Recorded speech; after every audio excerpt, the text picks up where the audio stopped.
Oi, queridos, graça e paz. Eu estou passando aqui bem rapidinho para compartilhar algo do meu coração. Nós meditamos aqui nos capítulos 16 a 18 de 1 Reis e estamos aqui um dia em atraso do nosso plano de leitura, mas logo a gente já vai organizar isso. E quando a gente caminha pela palavra, às vezes a gente lê, ouve, se emociona, mas quando volta com mais calma, com mais tempo, parece que Deus abre novos detalhes, assim, coisas que estavam ali, mas que a gente não tinha enxergado com tanta profundidade. E com a pressa, não pressa, mas com o cuidado, né, de o áudio não ficar tão longo, foi isso que aconteceu comigo nesses capítulos. E eu senti no meu coração que era importante voltar.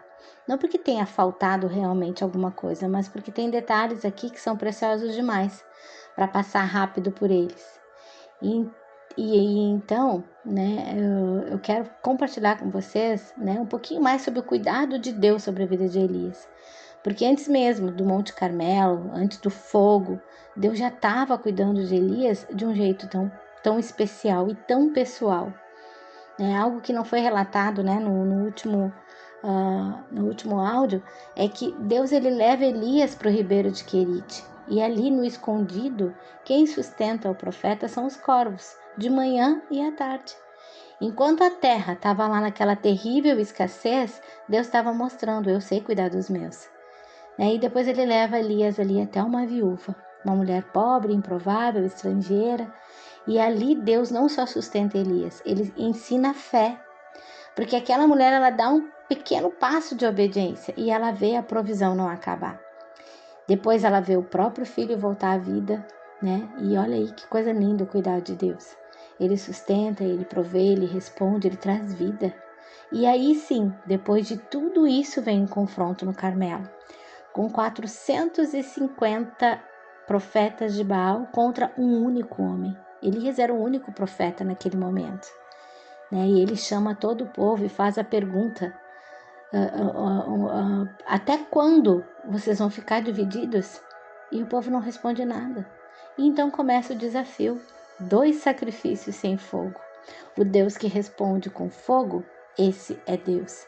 E os profetas começam desde a manhã, preparam o novilho, colocam sobre a lenha e começam a clamar: Baal, responde-nos! E eles gritam, insistem, dançam ao redor do altar, mas não há voz, não há resposta, não há atenção alguma. E Elias então começa a confrontar.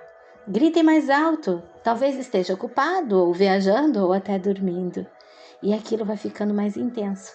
E eles começam a se cortar com facas, sangram, eles entram em desespero. É um culto barulhento, um culto cansado e vazio, até a tarde, e nada, um silêncio absoluto.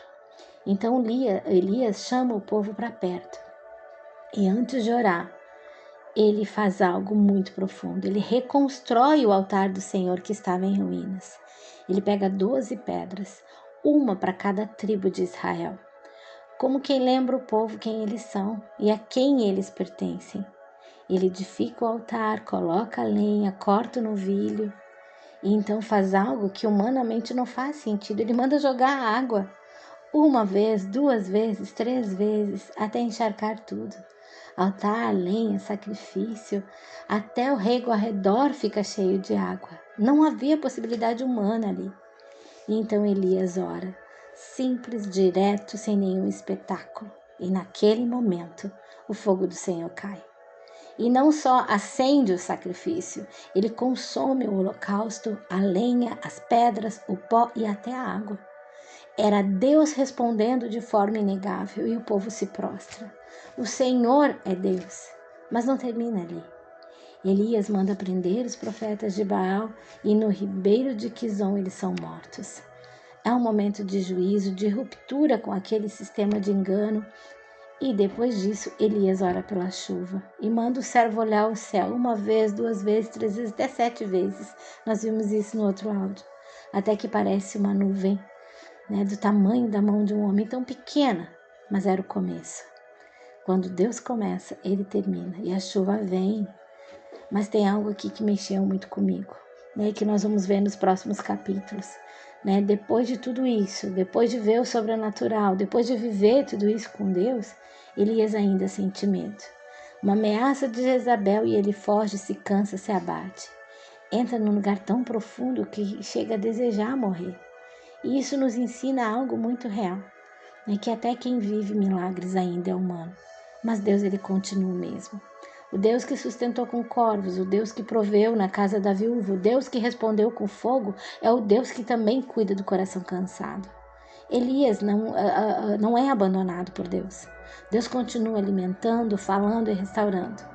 Então, talvez esse retorno aqui nesses capítulos não seja só sobre esses detalhes que faltaram, mas sobre enxergar o cuidado de Deus em cada parte da nossa caminhada. Ali, no secreto, no milagre e até mesmo no nosso momento de fraqueza.